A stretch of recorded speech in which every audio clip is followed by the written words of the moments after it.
Was this really just a simple mistake? Or is there something much darker lurking beneath the surface of Genoa City right now? I mean, seriously, think about it. For months, we've been watching the same old power struggles and the same old board meetings, but suddenly, the air feels different. It's thick with a tension you could honestly cut with a knife. Today, we have to talk about how Genoa City is basically being haunted. I'm not just talking about the literal return of people we thought were long gone, though we will get to that because it's absolutely wild. I'm talking about the emotional wreckage of decades of bad blood finally coming back to haunt everyone. We're witnessing a town where the past isn't just staying in the past, it's walking into the office, it's sitting at the coffee shop, and it's threatening to burn everything down. Let's start with Lily Winters. Have you ever seen her this fired up? We've known Lily for a long time. We've seen her play the role of the mature, grounded executive. She's the one who holds it all together while everyone else is losing their minds. But something has shifted. She's finally traded that corporate grace for a war footing that would make her mother, Drusilla, incredibly proud. And honestly, it's about time. If you think back to the source of all this, it's not just about a business deal gone wrong. It's about the violation of her family's peace. When Lily looks at Kane right now, she doesn't just see her ex-husband. She sees the father of her children being systematically dismantled by Phyllis's ego. My take on this is that Lily has been holding back this Drusilla fire for way too long. Phyllis thinks she's playing with a spark, but she has no idea she just invited a hurricane into her office. If we look at the psychology of it, Lily is operating from a place of what I'd call protective legacy. She isn't just fighting for Kane, she's fighting for the Winters name. She's fighting for the version of her family that Phyllis keeps trying to stain with these fake emails and legal messes. The situation is actually pretty terrifying for Kane. He's facing a future where he could lose every single thing because of messages that look just real enough to sink him. Why did Phyllis do it? Well, it's that classic Phyllis Summers insecurity loop. She creates chaos because it makes her feel essential. She wants to be the one holding the cards, but this time, she picked a target that Lily will never allow her to hit. Now, let's talk about that moment on the train. Lily arrives and finds Kane just staring at a framed photo of her. He says he's using it to manifest his destiny. Can we just stop and think about how heavy that is? For the Lane fans out there, this is a huge nostalgic beat. But if you look deeper, it's actually kind of heartbreaking. Kane is a man who has lost his entire identity. Victor took Arabesque from him, the last thing he truly built with his father. He's lost his standing in the business world. He's essentially a ghost in his own life right now. When he's looking at that photo, he's not just looking at his ex-wife. He's looking at the last time he felt like a whole human being. He's trying to ground himself before he goes in for this major medical procedure to help Malcolm. I honestly feel for Kane here. He's drowning in regret. He admits that the messages might be fake, but they're close enough to the truth to actually hurt him. That is a terrifying psychological trap, isn't it? The most effective lies are always the ones that use a little bit of the truth as a Trojan horse. Kane knows he made mistakes. He knows he got too close to Phyllis. He knows he was willing to sacrifice everything to Victor just to save Phyllis and the kids. From my perspective, Kane is a man who is trying to buy back his soul by donating these stem cells, but the legal system and Phyllis's games are making sure he stays in purgatory. But then we have the office confrontation. This is where the war really gets real. Lily walks into Phyllis's world, and she doesn't use corporate jargon or polite requests. She comes with a threat that is quiet, controlled, and honestly chilling. When Phyllis asks her, "Or what?" like she's some untouchable queen, Lily doesn't even blink. She tells her she will single-handedly dismantle her. Why did Lily finally snap? It's because she sees right through Phyllis's plausible deniability act. Phyllis keeps saying the evidence is bogus, but she's still letting Kane take the fall for it. Emotionally, Lily is tapping into a reservoir of generational anger. When she invokes Drusilla's name, she's sending a message. The nice Lily Winters is gone. I totally disagree with anyone who thinks Lily is overreacting here. In a town like Genoa City, if you don't fight with fire, you just end up getting burned by people who don't have a moral compass. Psychologically, Phyllis is in this state of delusional invincibility right now. She smirks, she scoffs, and she really thinks she's the smartest person in the room. But what she doesn't get is that Lily isn't playing a game of chess. She's getting ready for a demolition. It's a unique angle for Lily because she usually tries to take the high road. But let's be real, the high road has only led to Kane's ruin. Lily is finally realizing that to protect her family, she has to become the person Phyllis is actually afraid of. While all this war is brewing at the office, the Abbott marriage is basically suffering a death by 1,000 cuts. Jack is sitting alone at the club, looking for Diane, but who does he find instead? Nikki. And let's talk about Nikki's 1960s hair for a second. Was that a choice or what? But focus on the emotional stuff here. Jack isn't just angry, he's aching. He's waiting for some kind of sign that the damage with Diane can be fixed. But look at how he's acting with Nikki. He's telling her not to give in to Victor, but you have to wonder if he's secretly hoping Diane will give in to him. And then there's Diane. She's at society, bonding with Sally over what it means to be an outsider in the Abbott family. This is actually a brilliant moment because it shows Diane's biggest insecurity. She fought so hard to build this life, and now she feels like the foundation was made of sand. When Sally asks if she's really angry or if she's just deeply hurt, she hits the nail on the head. Diane's anger is just a shield. If she lets go of that anger, she has to face the fact that she might never be safe in Jack's love again. It's a classic defense mechanism. But then, disaster happens. Diane walks in and sees Jack touching Nikki's arm. In Jack's mind, he's being a supportive friend to a woman Victor has treated terribly. In Diane's mind, it's a total betrayal. I think Jack is being incredibly tone-deaf right now.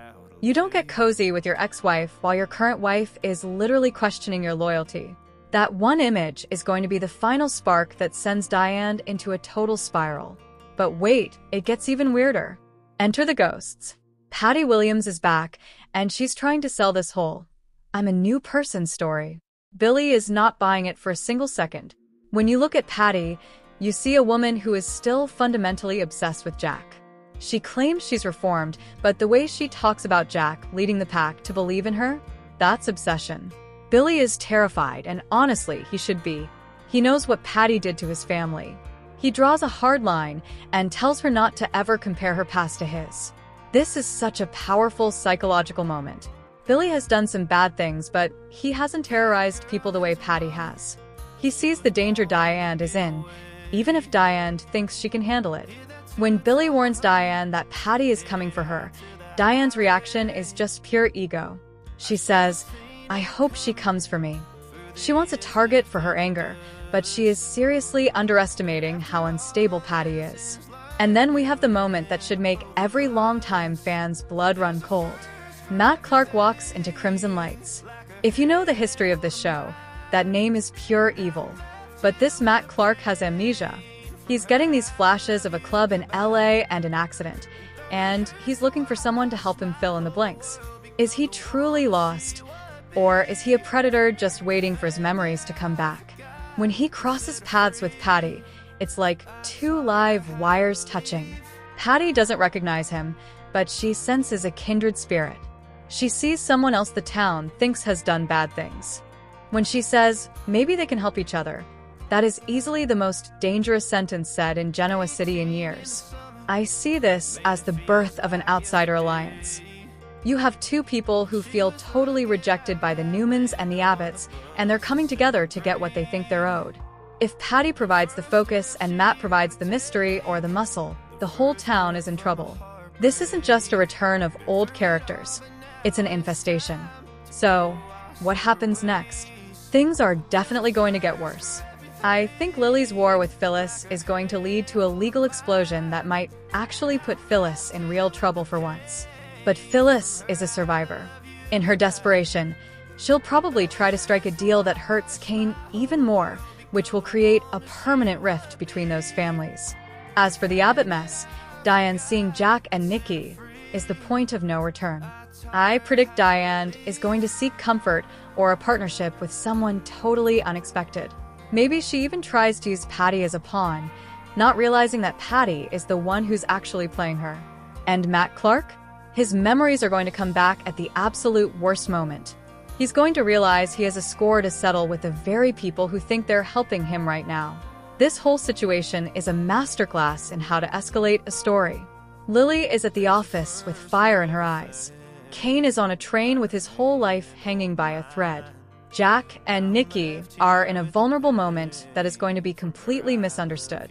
And in the dark corners of a coffee shop, a monster and a madwoman are making plans.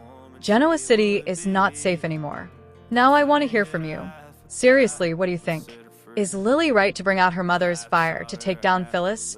Or do you think she's becoming the very person she hates? And what about the ghosts?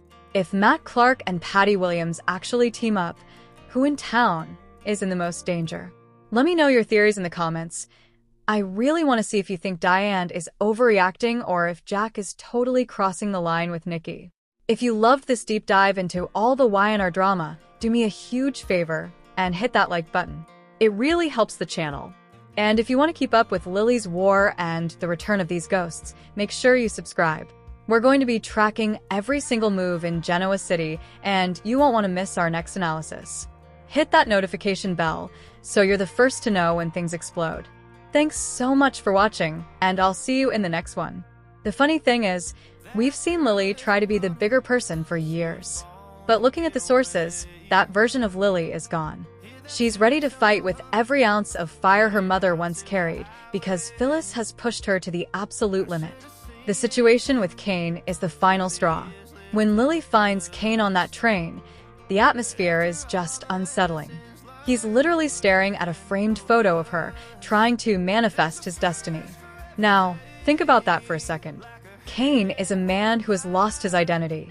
Victor took Arabesque, the last thing he built with his father, and now his entire life could collapse because of some fake emails. My take: Kane is a man who is essentially a ghost in his own life, and Lily is the only one who sees how close he is to the edge. So, why is Lily so angry? Well, the sources tell us that Kane was actually prepared to give everything back to Victor just to save Phyllis and the kids. He was going to make the ultimate sacrifice, but Phyllis implicated him in those fake emails anyway. Honestly, that is the definition of a cold-blooded move. Phyllis didn't just play the game. She used the man who was trying to save her as a human shield.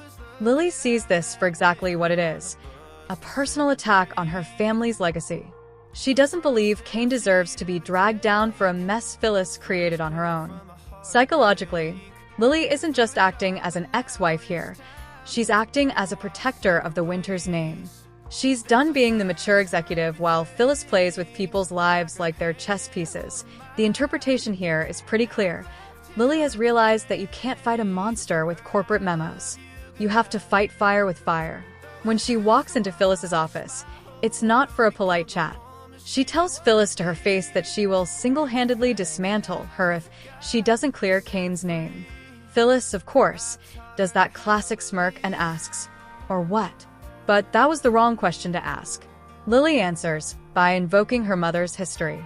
She tells Phyllis she will channel every ounce of hatred Drusilla ever had for her. If you remember the history between Drew and Phyllis, that is a heavy, heavy threat. In my opinion, Lily is 100% right to do this. Phyllis has dodged accountability for so long that she thinks she's untouchable. Lily is finally showing her that the Winters family isn't a target, they're a force of nature. While this war is heating up, we've got another mess over at the club. Jack is sitting there, essentially aching for Diane, but who does he end up getting close to? Nikki. Now look at the emotional layer of this. Jack is telling Nikki not to give in to Victor again, but he's also clearly searching for some kind of comfort himself. And then, in a classic soap opera disaster, Diane walks in at the exact moment Jack is touching Nikki's arm and telling her it's time to let go. For Jack, it's a supportive moment between old friends. But for Diane, she's already feeling like an outsider. Seeing her husband that close to his ex-wife is like a fresh wound opening up. The psychological struggle Diane is going through is real. She told Sally that she'd let go of the anger and feel the love again in a heartbeat if she could, but she's scared. Sally hit the nail on the head when she suggested that Diane's anger is just a shield for her old fears of betrayal. Diane is terrified that she'll never truly be safe in the life she fought so hard to build. And honestly, can you blame her? Especially now that Billy has warned her that a literal nightmare from the past, Patty Williams, is back in town and convinced she's redeemed herself. Patty is a whole different level of dangerous. She's telling everyone she's the brand new Patty, but she's still completely obsessed with Jack. Billy isn't buying it for a second. He told her flat out, "Don't ever compare your past to mine," because she actually terrorized their family. But here's where it gets really scary. Patty has just crossed paths with Matt Clark. Matt has amnesia and is trying to figure out why everyone thinks he's a bad guy. When Patty suggests that maybe they can help each other, it should make everyone in Genoa City nervous. You have two unstable forces, both rejected by the town's elite, potentially teaming up. That is an outsider alliance that could burn the whole place down. So, when we look at the big picture, things are escalating fast. Lily is preparing for a demolition of Phyllis's life. Kane is facing a legal nightmare while trying to do one good thing for Malcolm. Jack and Nikki's innocent moment is likely about to blow up his marriage with Diane. And in the background, the ghosts of Patty Williams and Matt Clark are whispering about helping each other. It's a masterclass in tension. The sources make it clear that nobody is staying safe for long. And why prediction? Lily's war is going to get very ugly very fast. If Phyllis tries to sacrifice Kane to save herself, Lily isn't just going to sue her, she's going to ruin her. But in her anger, Lily might also push herself into a dark place that's hard to come back from. As for the Abbotts, the return of Patty is going to force Diane to either fight for her marriage or lose it completely. If she lets her anger at Jack's closeness with Nikki drive her into a trap set by Patty, it might be the end for them. Now, I have to ask you, do you think Lily is justified in using her mother's fire to take down Phyllis, or is she crossing a line that a Winters shouldn't cross? And what about the new duo in town? If Patty and Matt Clark actually team up, who do you think is in the most danger?